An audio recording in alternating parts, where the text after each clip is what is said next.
Okay, let's just get right into it. You know that cultural myth we've all been fed, the one that says being highly intelligent is practically a golden ticket? We're taught from day one that if you've got enough brain power, if your IQ is off the charts, you're pretty much guaranteed an easier, happier, and much more successful life. But what if we've got it all backwards? Welcome to this explainer. Today, we're unpacking some seriously fascinating psychological research, alongside the ideas of a famously provocative 19th century philosopher, to figure out why having a brilliant mind can actually feel a lot more like a curse than a blessing. Let's dig in. So that brings us to the big question.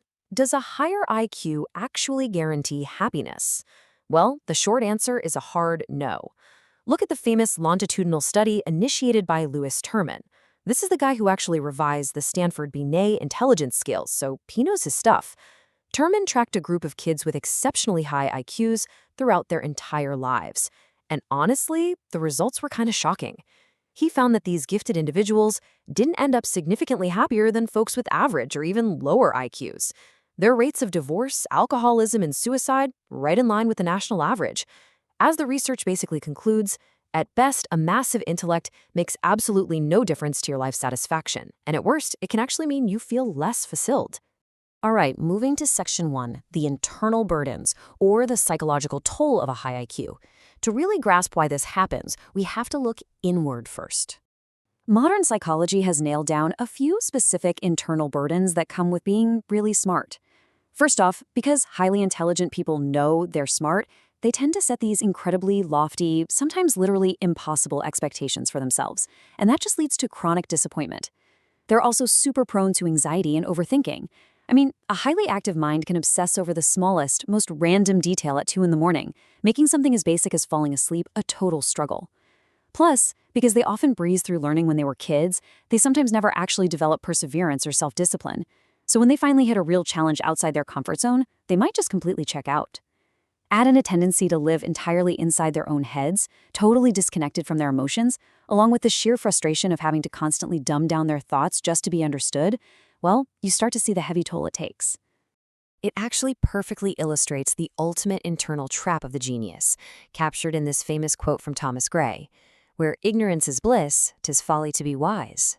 It's not just that the intellectually gifted know more than everyone else. It's that they are acutely, painfully aware of everything they don't know. This hyper-awareness, seeing all the limits of human knowledge and all the flaws in the world around them, can leave a really intelligent person feeling perpetually stressed out and discouraged. Which naturally leads us to section 2, the mirror of envy, and society's friction with intellect. So let's shift from what's happening inside the mind to the external social friction. To really unpack this profound social alienation, we're turning to the 19th century German philosopher Arthur Schopenhauer. He's known for having a deeply pessimistic, but honestly incredibly sharp, piercing view of human nature. He laid out his big ideas in his 1818 masterwork, The World as Will and Representation. And when it comes down to the social dynamics of intellect, Schopenhauer understood it better than almost anyone. Schopenhauer spotted this massive fundamental clash between the highly intelligent individual and the rest of society. On one hand, you have society's overwhelming obsession with comfort. Let's be real, most people just want to live within safe, comfortable illusions. They want to follow the pre-approved scripts and avoid taking a hard look at themselves. But on the other hand, you have the genius's relentless pursuit of the unvarnished truth. Think about it. When was the last time someone disrupted a cozy group consensus with an uncomfortable truth? It rarely goes over well, right? Because truth is rarely comfortable. When a smart person questions the established norms or points out the flimsy scaffolding holding up our daily routines, they're actively disrupting that cherished illusion of stability. So, the real kicker here is that intelligence acts as a mirror. As Schopenhauer pointed out, people don't just dislike superior intellect for no reason. They actually feel personally diminished by it. A highly intelligent person doesn't even have to say a single word. Just their sheer presence exposes the inadequacies and limitations of the people around them. Unlike wealth or a fancy job title, things society can admire or aspire to, intellect just stirs up this quiet resentment. It triggers insecurities that people would much rather keep buried. And that creates a silent, sullen hostility. It's an envy that drives a massive wedge between the thinker and the group. Schopenhauer actually borrowed a really biting observation to sum this up. He said that to be well-liked, one must wear the skin of the simplest beast. Mediocrity thrives in social settings because it flatters people, you know? It makes them feel secure, it makes them feel superior, it's safe. Brilliance, though, Brilliance stands alone because it completely shatters that comfortable illusion. If you want to seamlessly fit in, society pretty much demands that you hide your depth. And that brings us to Section 3, the hedgehog's dilemma and the painful reality of intimacy. Okay, in 1851, Schopenhauer came up with this incredibly striking visual metaphor. It's known as the hedgehog's dilemma, or sometimes the porcupine dilemma. Just picture a freezing cold winter day. A group of hedgehogs try to huddle close together to share their body heat so they don't freeze to death. But as soon as they get close, they feel the painful prick of each other's sharp spines. The pain of bleeding literally forces them apart. But then, the freezing cold drives them right back together again. They get trapped in this agonizing back and forth cycle, tossed between the freezing pain of isolation and the bleeding pain of intimacy. And Schopenhauer argued that humans are exactly the same way. We're driven together by the emptiness and monotony of life, but our own insufferable flaws and annoying habits end up hurting each other, which drives us apart again. Eventually, the hedgehogs and us humans have to figure out a compromise. Schopenhauer concluded that after bouncing between freezing and bleeding enough times, we finally discover a mean distance, a sweet spot where we can tolerate each other without getting pricked too badly. And that mean distance? He said it's simply good manners and politeness. It's keeping your distance. It means our need for warmth is only partially met, but hey, at least we aren't constantly getting hurt. For the highly intelligent person, who usually has a ton of internal warmth already going on, they'll often just prefer to stay away from society altogether, just to avoid the annoyance of the quills entirely. Now, this metaphor was so spot on that it echoed right through history. The father of psychoanalysis himself, Sigmund Freud, was totally captivated by the concept. He even quoted it in his 1921 work on group psychology. Get this, before taking a trip to the United States in 1909, Freud reportedly told his colleagues that his main reason for going was to catch sight of a wild porcupine. I mean, that is how deeply this idea resonated with the people studying the human mind. And we're not just talking about 19th century philosophy or early psychoanalysis here. Look at this number, 2007.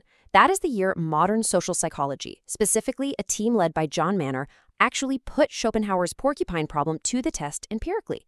Their experiments showed that when participants experienced social exclusion, they were actively motivated to go out and seek new social bonds. The research literally backed up the dilemma. The coldness of being left out drives us right back to the warmth of the group, and the cycle just keeps repeating. Let's move to Section 4, the path of solitude and channeling intellectual loneliness. So if this cycle is inevitable, and if being smart naturally pushes you away from the crowd, how do you handle that intellectual loneliness without just falling into total despair? Well, for the deep thinker, solitude often shifts from feeling like a forced punishment to becoming a very conscious choice. Think about it. When every single social interaction requires you to water down your thoughts, fake a laugh at trait jokes, and basically participate in a grand performance of superficial scripts, socializing gets exhausting. You realize it takes a massive amount of energy for almost zero genuine return. Because of that, the intelligent person often actively chooses to retreat into solitude. Their own thoughts simply become the most rewarding company they can keep. But we do have to throw up a massive warning sign right here, captured perfectly by another great philosopher, Friedrich Nietzsche. If you gaze long enough into an abyss, the abyss will gaze back into you. Solitude can very easily become a trap. If your intellect goes completely unchecked by genuine conversation, if you're never testing your ideas against other people, your mind just turns into an echo chamber. You run the risk of this dangerous internal exile where you're entirely locked inside your own mental landscape. Yes, your intellect can free you from society's illusions, but if you aren't careful, it can also imprison you in your own endless overthinking. So, how do you actually thrive? The intelligent individual needs to follow these actionable philosophical takeaways. Number 1, accept the distance. Seriously, don't fight it. Understand that feeling intellectually lonely is just a characteristic of a certain kind of mind. It is not a personal failing. Number 2, channel your energy inward. Don't let your brain just sit there idling. Direct all that intense mental horsepower into creativity, observation, and learning. Turn those thoughts into something tangible. And number 3, find the polite mean distance. You absolutely do not have to force yourself into a society that doesn't get you, but you can maintain a polite, respectful distance that lets you function in the world without getting constantly pricked by the quills of everyday social friction. Which leaves us with this final thought for you to chew on today.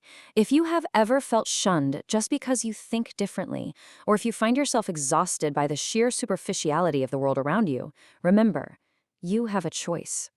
Are you going to let your intellect isolate you into despair, or will you accept the chill of the distance and actually use your brilliant mind to see clearly past the fog of illusions?